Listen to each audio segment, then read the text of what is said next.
নমস্কার, আমি তরুণ ঘোষ। ভারতে বসে ভারত বিদ্বেষ সোশ্যাল মিডিয়ায় পোস্ট করেছে।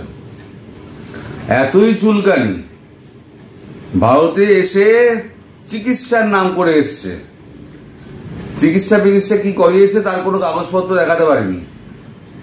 চিকিৎসার নাম করে ভারতে ঢুকে কেনাকাটা করেছে, এদিক ওদিক ঘুরেছে, ঘুরে টুরে এখান থেকে ফেসবুকে ভারতের নামে যাচ্ছে তাই সমস্ত লেখা হয়েছে। করেছে কে? বাংলাদেশি একজন ভদ্রলোক। তাকে ধরা হয়েছে, ধরে অন্য দেশ হলে জেলে পাঠিয়ে দিত, ভারত জেলে পাঠায়নি, তাকে কান ধরে চ্যাংড়া বাঁধা বন্দর দিয়ে তাকে ওপারে পাঠিয়ে দিয়েছে এবং তাকে পুরো কালো তালিকাভুক্ত করে দিয়েছে। আর জীবনে কোনোদিনও ভারতবর্ষের ভিসা সে পাবে না। আর ভারতবর্ষের ভিসা না পাওয়া মানে, যদি ব্ল্যাক লিস্টেড হয়ে যায়, তার মানে আর কোনো দেশের ভিসাই সে পাবে না। সে বোধহয় এটা জানে না যে ভারতবর্ষ যদি ব্ল্যাক লিস্টেড করে দেয় কাউকে, তাহলে পরে সেই ভিসা নিয়ে, সেই পাসপোর্ট নিয়ে কোনো দেশ তাকে আর এন্ট্রি দেবে না। তার ইহজীবনে ঘোরাটোরা সমস্ত বন্ধ। আনন্দবাজার অনলাইনে খবরটা বেরিয়েছে।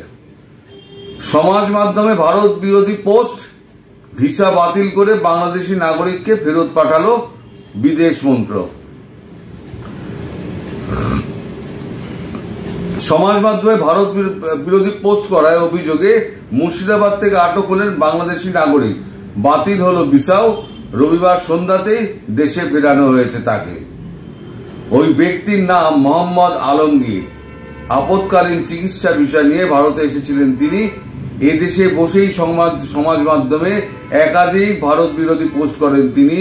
এরপরেই তাকে আটক করে পুলিশ। তারপরে তার ভিসা বাতিল করে তাকে দেশে ফেরানোর সিদ্ধান্ত নেয় বিদেশ মন্ত্রক। এরা মনে করে ডুবে ডুবে জল খাবো, শিবের বাবাও টের পাবে না। আরে মশাই শুনুন, এই যে আপনারা যারা ভারতে ভিসা নিয়ে আসছেন না, প্রত্যেকের ওপরে ভারতের নজর আছে। কে কি করছে না করছে প্রত্যেকের ওপরে নজর আছে। এবং এরপরে কি ঘটনাটা ঘটছে আমি শেষে বলবো। যে নতুন যে নিয়মটা হচ্ছে, এবার ভিসা পেলেই হবে না। এই যে একটা ইনস্ট্যান্স খাড়া হয়ে গেল না, উদাহরণ খাড়া হয়ে গেল। এরপরে ভারত আরো সতর্ক হয়ে যাচ্ছে। এবার কি কি নিয়ম করছে এটা আমি ভিডিওর শেষের দিকে বলবো, একটু কান খাড়া করে শুনুন, তাহলে আপনাদেরই উপকার হবে। খবরটা শেষ করে নিই। ভারতের বিদেশ মন্ত্রক সূত্রে খবর, অভিযুক্ত বাংলাদেশের লালমনিরহাট এলাকার বাসিন্দা। গত 3 সেপ্টেম্বর চাংড়াবান্ধা সীমান্ত দিয়ে ভারতে এসেছিলেন। তারপর থেকে সমাজ মাধ্যমে একাধিক ভারত বিরোধী পোস্ট করেন। বেশিরভাগ পোস্ট ছিল বিদ্বেষ এবং উস্কানিমূলক। পোস্টগুলি সমাজ মাধ্যমে ছড়িয়ে যেতেই অভিযুক্ত ব্যক্তিকে চিহ্নিত করে মুর্শিদাবাদ থেকে আটক করে পুলিশ। প্রাথমিক জিজ্ঞাসাবাদ ও তদন্তের পর অভিযুক্তকে কালো তালিকাভুক্ত করেছে ভারত সরকার। তার ভিসা বাতিল করে রবিবার সন্ধ্যায় চ্যাংড়াবাঁধা চেকপোস্ট দিয়ে তাকে বাংলাদেশে ফেরত পাঠানো হয়েছে। বিদেশ মন্ত্রক জানিয়েছে ভবিষ্যতে আর কোনোদিন ওই ব্যক্তি ভারতে আসতে পারবেন না। এত চুলকানি যদি হয়, তাহলে ভারতে আসার দরকারটা কি? ভারতের প্রতি যদি এত বিদ্বেষ থাকে, তাহলে ভারতে আসার দরকার কি? ভারত ছাড়া তো চলবে না। তা হলো ভারতে, আবার ভারতে বসে ভারতে বিদ্বেষ, সাহস বটে। অন্য কোনো দেশ হলে সোজা ওখান থেকে, যদি আমিরাত বা সৌদি আরব হতো না, ওখান থেকে সোজা জেলে পাঠিয়ে দিত। ভারতবর্ষ গণতান্ত্রিক দেশ বলে বেঁচে গেছে, শুধু তাকে চেকপোস্ট দিয়ে তাকে দেশে ফিরিয়ে দেওয়া হয়েছে, ডিপোর্ট করা হয়েছে যাকে বলে। আর ডিপোর্টের সঙ্গে সঙ্গে কালো তালিকাভুক্ত স্ট্যাম্পটিও মেরে দিয়েছে, হয়ে গেল। ভবিষ্যতে আর কোনো দেশ যাওয়ার আর তার জায়গা রইল না। এই যে আমাদের এখানে সমস্ত বড় বড় কথা বলেন না, আমাদের ইউনূস সাহেব বড় বড় কথা বলেন, হ্যাঁ, তো তিনি একটা বড় একটা বক্তব্য দিয়েছে, ঝেড়েছেন হ্যাঁ, সমাজ মাধ্যমে বেরিয়েছে, তিনি বলেছেন যে দিল্লির দাসত্ব থেকে মুক্ত হয়েছি, কিন্তু আমেরিকার দাসত্বে আর যাব না, আমরা নিজেদের শর্তে চলবো। আমেরিকার শর্তে আপনি কত চলেন আর দিল্লির দাসত্ব থেকে কি করে মুক্তি পান সেটা তো ভবিষ্যৎ বলবে, সেটা ভবিষ্যৎ বলবে। আপনার কপালে কি আছে সে তো ভবিষ্যৎই জানে, আপনিও জানেন না, আমিও জানি না, আর যা জানেন তিনি হচ্ছেন ওপরওয়ালা। সুতরাং যা করবেন ভেবে চিন্তে করবেন। এবার হয়েছে কি, এই যে ঘটনাটা ঘটলো, এই ঘটনার পরে ভারত আরো সতর্ক হয়ে গেল।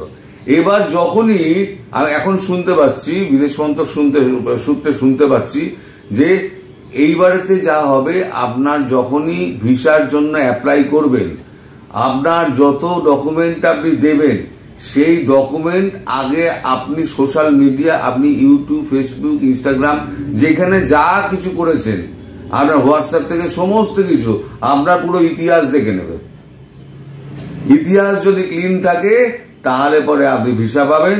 আর ইতিহাসে যদি কোনো গড়বড় হয়ে যায়, ভূগোলে তো গড়বড় আছে, ঠিক আছে, বাংলাদেশের ভূগোলে পুরোপুরি গড়বড়, ইতিহাসেও যদি গন্ডগোল হয় আপনার মানে সোশ্যাল মিডিয়ার প্ল্যাটফর্মে, তাহলে পরে আপনার জীবনে ভিসা হবে না, ভারতবর্ষের ভিসা জীবনে পাবেন না। এবং এটাও জানবেন যে ভারতবর্ষে আসার পরেতে আপনাদের প্রত্যেকের ওপর, যাদের ওপরে আপনাদের বাংলাদেশে যার থেকে যারা আসবেন বিভিন্ন ভিসা নিয়ে, ট্রানজিট ভিসার ক্ষেত্রেও যা, মেডিকেল ভিসার ক্ষেত্রেও তাই, এমনি ভিসা তো দিচ্ছে না এখন, ওই দুটো ভিসা দেবে।